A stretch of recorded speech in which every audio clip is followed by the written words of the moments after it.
This is the guy saying that alpha males do not exist, okay?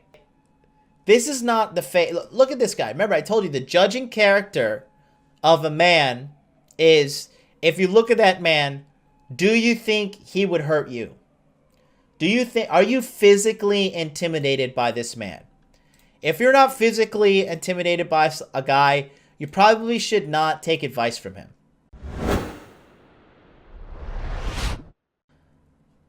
Okay?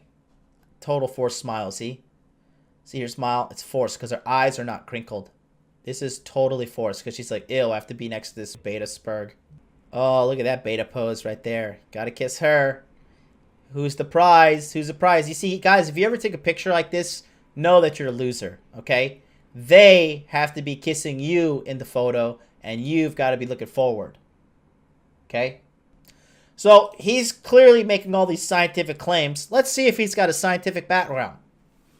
Blah, blah, blah. Then he attended Bard College. Private liberal arts college. What a winner. He earned a bachelor's degree in philosophy. What a loser. Here we go. The Joe Rogan Experience. Another one people got really mad about. This is weirdly the one we got the biggest reaction to. And we did one on how the idea of the alpha male doesn't exist in humans. In the context of like people who are, oh, my type is I like alphas, right? Well, there's no such thing. Actually, humans are you're dominant in some situations, not in others, right? It's an overly simplistic way of looking at human relations. Overly simplistic way of looking at human relationships. I don't even know where to start, but let's just start with him. Listen to the way he talks, okay? Okay, so he's a little bit of a fatso. He's got a little bit of a chubbiness to him. Glasses, kind of a dorky look to him. And speaks extremely fast. And, he gets fired up and he's talking about how, well, alpha males don't exist, right? Well, alpha males in humanity 100% exist. 100% exists. An alpha male is just the superior of the gender male in the hierarchy. Every other animal species has alpha males, but this guy wants to say, oh, there are no alpha males in humans. This guy is clearly not an alpha male, and alpha males and beta males hate each other. Hate beta males because I just see them being little weasels, being okay with life, being completely just, I'm okay with sucking.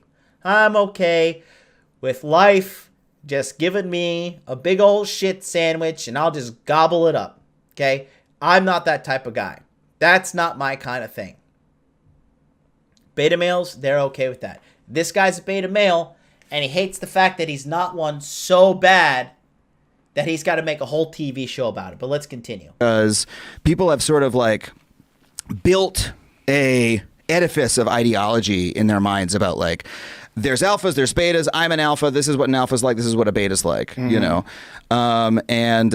let's take away the words. Yeah, they're clearly men who are more aggressive and athletic and dominant and more confident, and then men who are introverted and shy and more nervous and anxious. And there's a scale in some situations, In some situations. So in only some situations, if you were to lock me in a cage with this little dork, are there only some situations that I could rip his head off and completely destroy this guy? Okay? If you were to lock me in the cage with Brock Lesnar, is Brock Lesnar only in some situations going to beat me in the octagon? Brock Lesnar will defeat me 150% of the time because he is the larger alpha out of the two of us. Listen to how much bullshit continues to flow out of this guy's mouth. So when we're talking about alphas, right? Mm-hmm. In animals, what is that? It's a social hierarchy, right? In animals. So let's take away that word. I mean, what people are using to describe when they're saying alphas and betas, they're saying like confident, strong, secure people and people that are anxious and not confident. So if you're trying to say, hey, like it's good to be confident, it's not so great to be anxious. Like that's fine. And they'll start saying stuff like, well, there's alphas and there's betas, and women are hardwired to be attracted to the alpha, you know, because that's what it's like in nature. Like they'll be using that language, right? Okay, so it's not even that they're hardwired. It's like he's trying to say like, oh, well, it says that women are supposed to be hardwired to be attracted to them. Yeah, they are. There's scientific data everywhere proving that. Women have sex with muscular men more often. Women like men that are taller more often. Women like men that are richer more often. Okay? That's the game. That's the backbone of modern life dating. Hello, the big three. Make money, make muscles, learn game. That's it. You want to be an alpha? You do those three things. You don't do those three things, congratulations, you're a loser. And so what we're pointing out is that's not scientific, right? That's not scientific. That's not scientific. I'm a comedian with a philosophy degree from a liberal arts college, and me and all the producers and all the people who are making a television show called Adam Ruins Everything, right? We are saying that that's not scientific. Even though science backs it up, that's not scientific. That's how much of a ego this little dweeb has. It's not scientific, but it is true that women are hardwired to be attracted to confident, athletic men. I don't know if I agree with that. Of course, you don't agree with that because you're not an attractive, confident, strong man. You're a 5'7", chubby little dweeb with zero alpha game. And I'm not just saying if you're short, you can't do it. I'm just saying these are all things that factor into his insecurity. But really? Yeah. You don't think that women look at like pro athletes and like big, strong, athletic men, and you don't think they're drawn to that for evolutionary reasons? No, I don't actually. I think. Oh, no, I don't actually, because that's not me, and I've got to preserve my little short man ego. Okay, do you think that men are drawn to women with small waists and big hips and large breasts for evolutionary reasons? I think that's an. I think that I gotta just deny this too in order to save face. Even though it's a scientific proven fact again, but I'm just basically a complete spurg. I hate guys like this. This is like the man Brie Larson. Small waists and big hips and large breasts for evolutionary reasons? I think that's an easy. I think what that is that's an easy intuition to come to if you're like looking at the way people behave, right? But one of the things about evolutionary psychology is it's the most common mistake to look at the way that people do behave and say the reason we behave that way is because evolution says that's the best way, right? That's their argument. For instance, I'll give you an example. That's the argument arguments like that were used, for instance, to justify slavery, right? That like, oh, because whites and blacks have this hierarchical relationship in American society, that's the way it was intended. That's how nature intended it to be. Okay, now he is going down the. See how he's manipulating and you see he's looking into Joe's eyes, trying to see like. Am I manipulating him? Is this going to work? He has just done the typical California manipulation tactic. When in doubt, bring racism into the conversation. Like what? What kind of mental gymnastics is this guy having to go through in order to I would love to sit down and have a conversation with this guy because I would absolutely destroy him. Right, but that's a giant leap. We're just talking about like the shapes of bodies. Like men universally are attracted to a certain shape of bodies.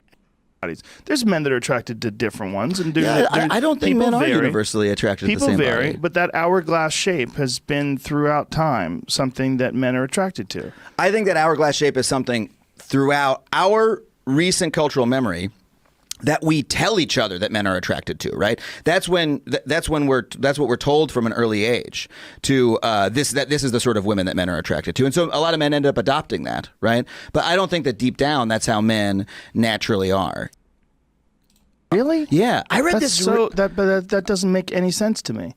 That's so non-intuitive. Well, where do you think it started? Where do you think this narrative of men being attracted to the woman with large breasts and a small waist and a big ass, where do you think that started? Because this is like evolutionary biology is pretty much settled on the idea that the reason why is the large hips would indicate that the woman would be easier to give birth. Having large breasts and a large ass would indicate that she has she's fertile, and then she has ample fat storage in the right places if she's going to be pregnant and carry children. There's all these like evolutionary biology reasons why people are attracted to certain things. Why a woman would be attracted to a tall, muscular, handsome man, good genetics, very strong and confident, can take care of her. All these things are based on evolutionary biology. So I don't understand why you think these are learned sort of cultural artifacts. So that's my point. I've had conversations with evolutionary biologists who explain the reason why men are attracted to certain shapes and why women are attracted to certain shapes. This is sort of, I mean, this is science. I mean, in a way, I mean, the reason why they're attracted to tall men that are muscular and confident is because that is what's always saved you throughout history. I mean, it totally makes sense, doesn't it? Well, just because it makes the point of our show, right, is that just because something makes intuitive sense doesn't mean that it's necessarily true, right? Just because something makes intuitive sense doesn't necessarily make it true. But don't you think that in this case that this is a varied argument? Like, I don't think that's something that you can dismiss. I don't dismiss it, but I don't assume the truth of it simply because that's what, everybody agrees upon, right? But if you ask, all right, I'm sick and tired of this guy. I'm gonna throw up. It is exhausting to do a show about this type of dude. Let me catch up with the chat. We'll keep going. Dude's basically a male feminist trying to argue against Joe, who responded to his bullshit with logic and reason. Yeah, and then all of his stuff, he goes back and just says like, well, I don't personally feel that way. I don't personally feel that way. That's like what women talk like. That is what women speak like. Okay? Let's just look. Remember, guys, the truth always lies in the comment section, okay? Okay. Within the first 30 seconds of this video, I have concluded Adam is a beta. Adam recites what he's told. Yeah. Adam becoming very uncomfortable realizing he's a beta talking to an alpha. You are literally looking at both an alpha and a beta in this video. Clear as day. Yep. I love how Joe could just say, dude, I've talked to actual experts. New video title, Beta Male Tries to Convince Alpha Male that they're equal. Things fall when you drop them. Well, I'm not necessarily sure that's the case. Point, women aren't attracted to alpha males. Counterpoint, the cover of every romance novel ever produced. There you go. That might be a fact, but I don't necessarily think it's correct and I don't believe it. Adam Conover. Adam just convinced me there are definitely alphas and betas. He giggles like a child at 4:50 when Joe is speaking about women's bodies. That tells you everything you need to know. The Chad Rogan versus Incel Adam. These types of dudes find an exception and try to call it the norm. Joe calls them on it. Yeah, exactly what I said with the bell curve. He looks at right here and he's like, oh no, it's here. I'm going to point out right here, but it's actually here. I feel like Adam memorized the opinion he is supposed to have because of his woke fans and employers. My parents didn't have to train me to be attracted to sexy women. Thank you very much. Adam is not successfully conning anyone over here. Joe, evolutionary biology versus social hierarchy. The B on his jacket is really ironic considering topic. That's funny. Well, 2.3 thousand likes. That's funny. At Sean Hannity doesn't believe in climate change. Really? Well, you know what? I actually don't know that specifically. Video in a nutshell. A beta trying to convince an alpha that there's no such thing as alphas and betas. God, what? Like, that's the thing. That's how strong the male ego is. That's how strong it is. It's just absolutely hilarious that just these guys won't get they just won't get it. They don't get it. They don't get a clue. They don't have a clue. They don't understand.